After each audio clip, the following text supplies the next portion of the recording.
Hello everyone. In today's video, we'll be covering the second part of AS Equilibria, and in today, specifically, we'll be covering the concept of Kp, molar fractions, and the introduction to Kp, like what it is and how to perform calculations with it, and the changes of Kc and Kp with temperature, and how to deduce the type of reaction of equilibria from Kc and Kp, and lastly, a brief introduction to the AS. Acid-base equilibrium. So let's get to it. So the first part, Kp, well, for those of you who have watched our previous video, if you haven't, I suggest you do because it contains important information on how to calculate Kc and Kp, like the methodology used here. But Kp is very similar to Kp. So for the equation, so let's say if A plus B, C, right? X, Y, Z. So Kc would be the concentration of C times Z divided by concentration of A times X multiplied by the concentration of B times Y, right? Kp is pretty similar, but it is for gases only. And for this equation, assuming they're all gases, right? The Kp would be the partial pressure of C times Z divided by, to the power Z divided by the partial pressure of A power X times the partial pressure of B power Y, right? Now, how exactly do you calculate the partial pressure of C or A or B in this case? Well, to calculate the partial pressure is the molar frac times the total pressure. And the total pressure is usually provided. If it's not, it's easy to calculate using whatever information is given. In your questions, it's always one information or like one or two information that's missing, and the rest are provided for you to perform calculations with. And how do you calculate the molar frac? Well, the molar fraction is basically the moles divided by the total moles at equilibrium. So let's say for this equation, for Heinz sake, NiCe, right? A, B, and C. So at equilibrium, this is 0.1, this is 0.1, and this is 0.2, right? And I'm telling you that the partial pressure, the total pressure given is 1 kPa. This is very unlikely, but just assume that it's 1 kPa. Okay, no, not 1 kPa, 1 atm, atmospheric pressures, right? So continuing, unlike in Kc where you would calculate the concentrations, in this case you don't have to calculate the concentrations. What you have to do instead is calculate the total number of moles from here, 0.1 plus 0. So that's 0.4, right? And then you have to calculate the molar frac of each of these. So for A, it would be 0.1 divided by 0.4, which is 0.25. For B, it's also 0.25. And for C, it'll be twice the amount, so 0.5, right? And to calculate the partial pressures of each, you have to times the partial pressure with the total pressure. So for the partial pressure of C, for instance, would be 1 times, what is that? 0.5, 0.5. So it's 0.5 atm. That is the partial pressure of C. Now, how would you calculate the Kp from here? Well, the Kp would basically be, so partial pressure of C, right? So partial pressure of C is 0.5 times 1 divided by partial pressure of A, 0.1 times, which is 1, times 0.1 times 1. So the Kp in this case would be 0.5 divided by 0.1 square, right? So the Kp in this case would be 50. And to calculate the units, it's also pretty similar to Kc. So pressure divided by pressure square, right? So it would give you pressure minus 1, and therefore 8cm minus 1, right? That's how you calculate the Kp. So let's do a few example questions. Feel free to give like an attempt, like pause the video and attempt it yourself. So the first question, the first example question we have here is PCl5 gives PCl3 plus Cl2, and they're all gases, right? And I'm telling you that the initial moles of PCl5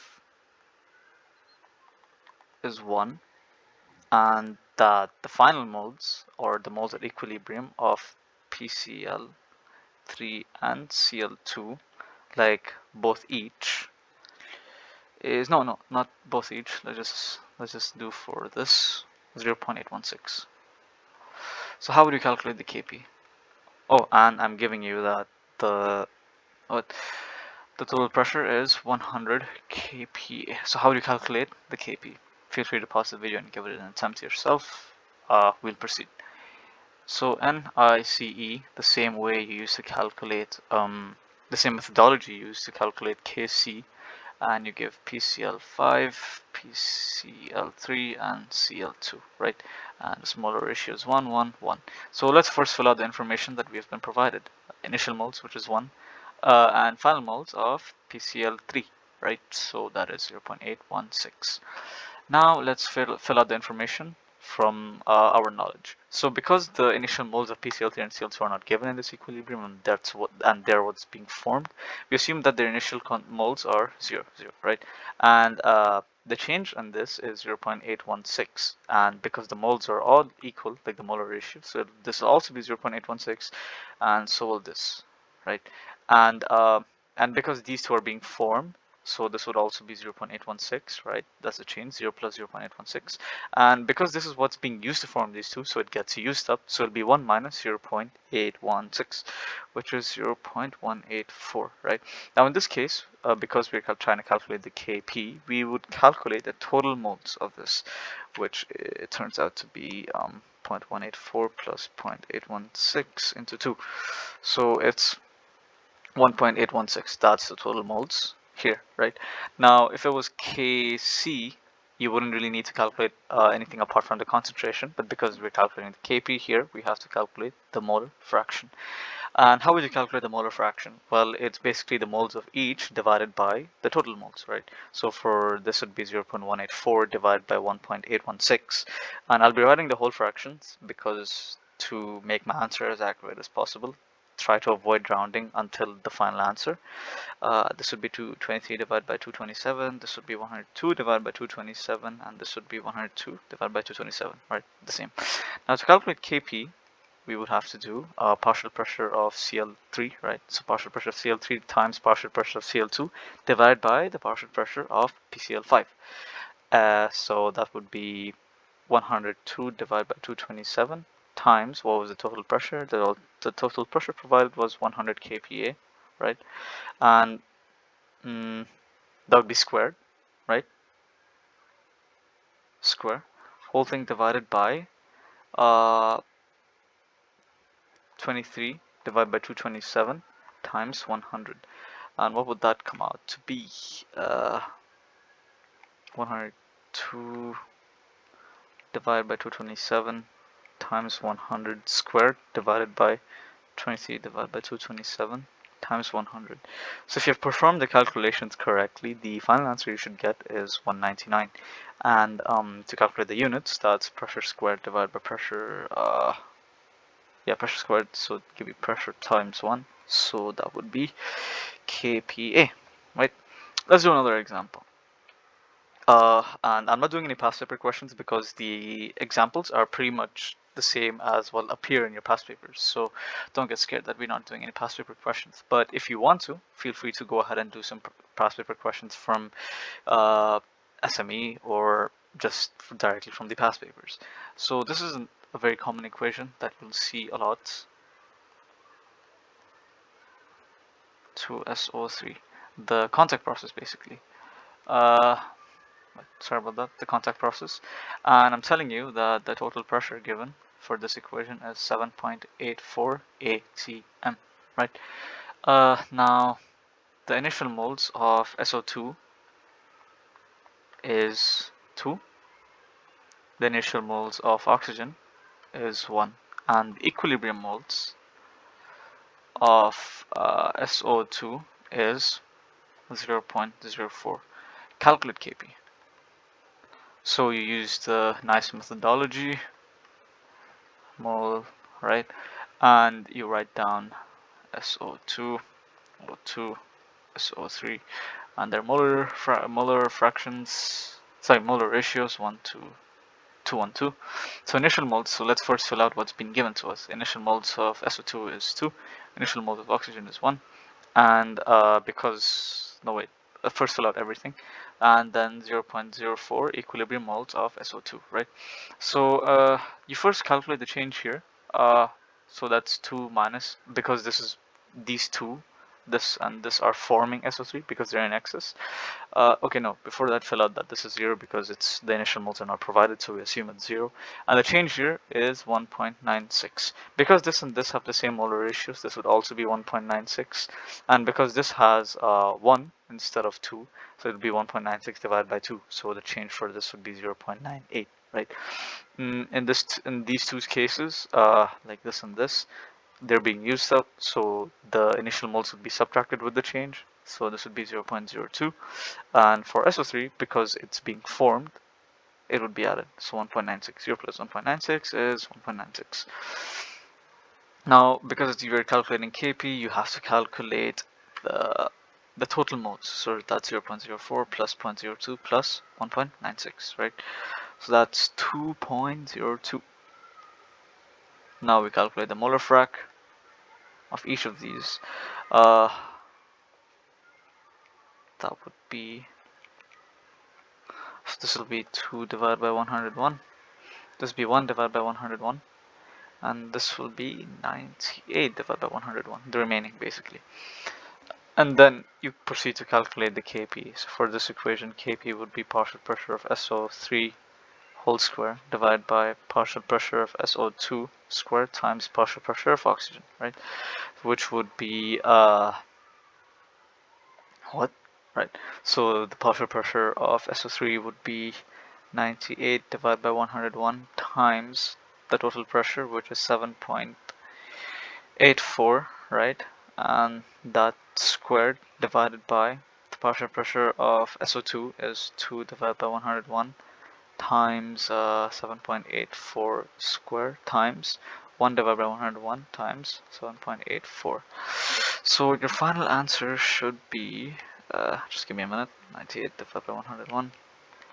No, wait. 98 divided by 101 times 7.84 squared divided by 2 divided by 101 times 7.84 squared times 1 divided by 101 times 7.84. So your final answer should be 30931.25, which is approximately 309 00 to 3 SF, and the units would be, so p squared divided by p squared is p3, so p minus 1, so the units would be, it's an ATM, right? So ATM minus 1. Yeah, just leave it at that. And in case you're wondering regarding conversions from ATM to pressure to to pascals and kilopascals, 1 kPa is equal to 1000 Pa, which is very common, like kilo to just a normal form, and 1 ATM is 101 kilopascals in your syllabus, if I'm not mistaken, right? So let's move on to the next part, which is right. So the next part is how Kc plus Kp changes with equilibrium. Sorry, not with equilibrium, with temperature, right? So one thing that you have to always know is that in your syllabus, sometimes they will ask you questions regarding how Kc or Kp changes with a certain condition changing. Kc and Kp only changes with temperature. So let's say they'll tell you that the concentration of something is decreased. How would this affect the Kp? Well, the Kc. Well, the Kc would be unimpacted by the concentration changing, and the same is with Kp, with the partial pressure changing. It only changes when temperature changes. Okay. Now there's no fixed rule as to whether it'll increase or decrease because it depends like fully on the equation. So let's say, for instance, A plus B equilibrium C, right? And Kc at now, when they give you this and they give you the Kc, there'll be two types of questions they can ask. The first type of question is determining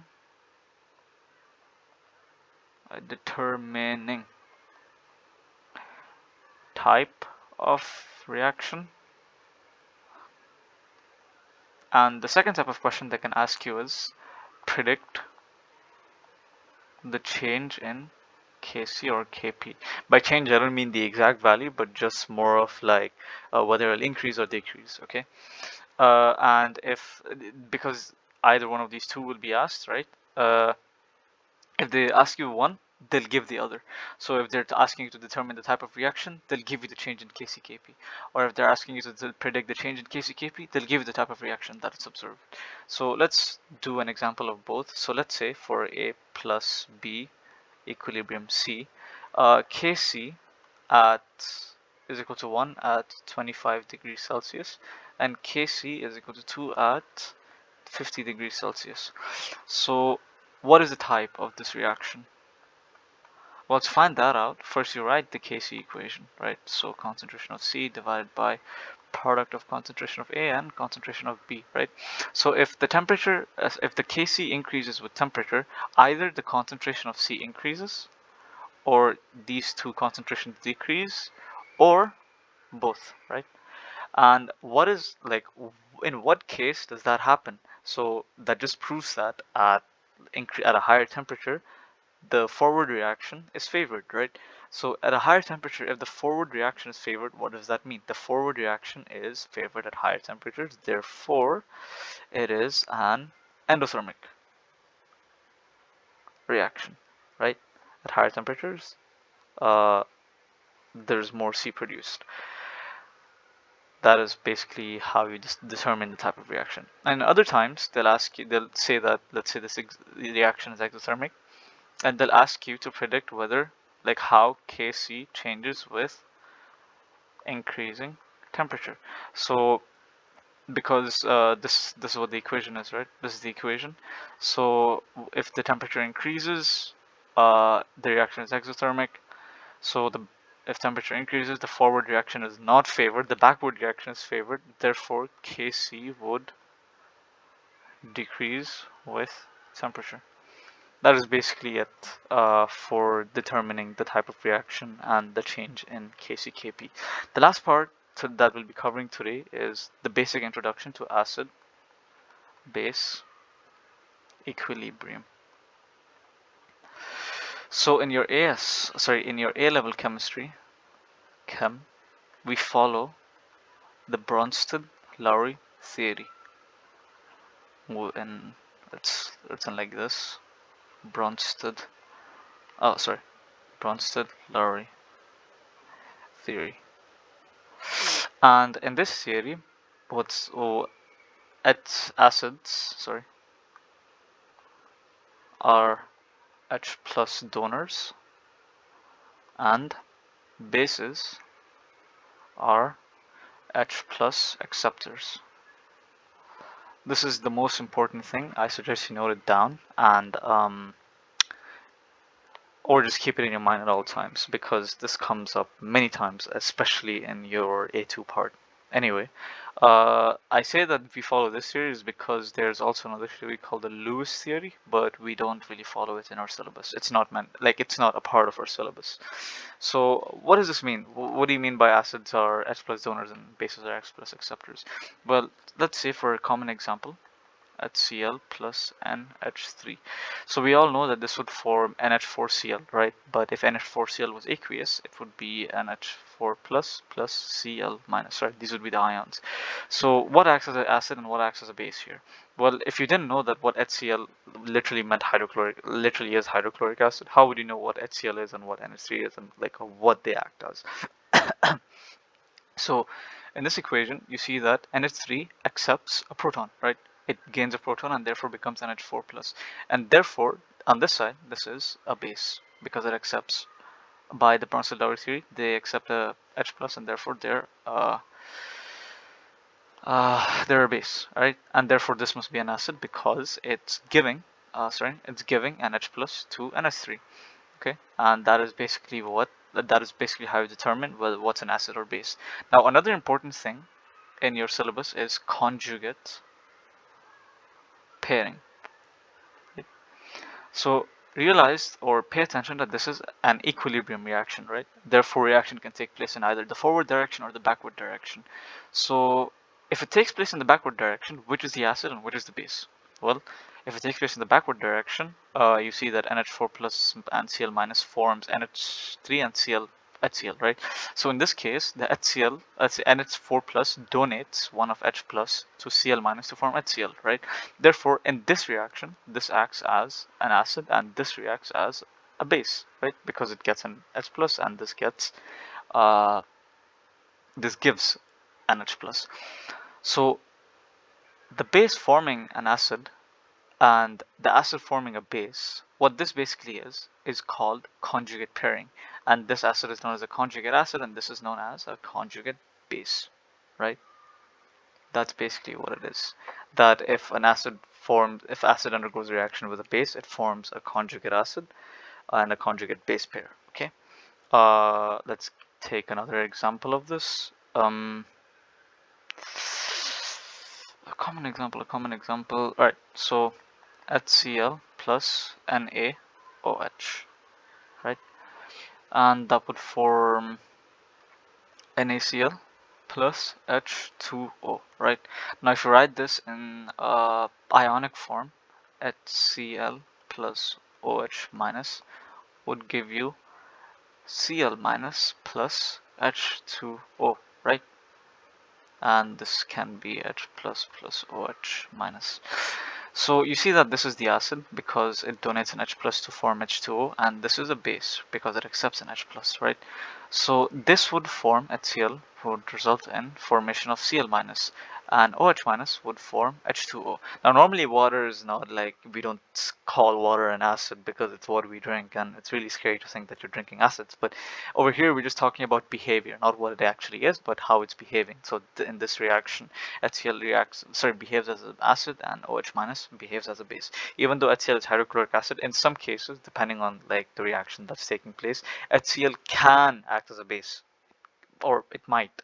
Like, I don't have any appropriate examples, but there's a possibility of it acting as a base if it reacts with something more acidic than it, right?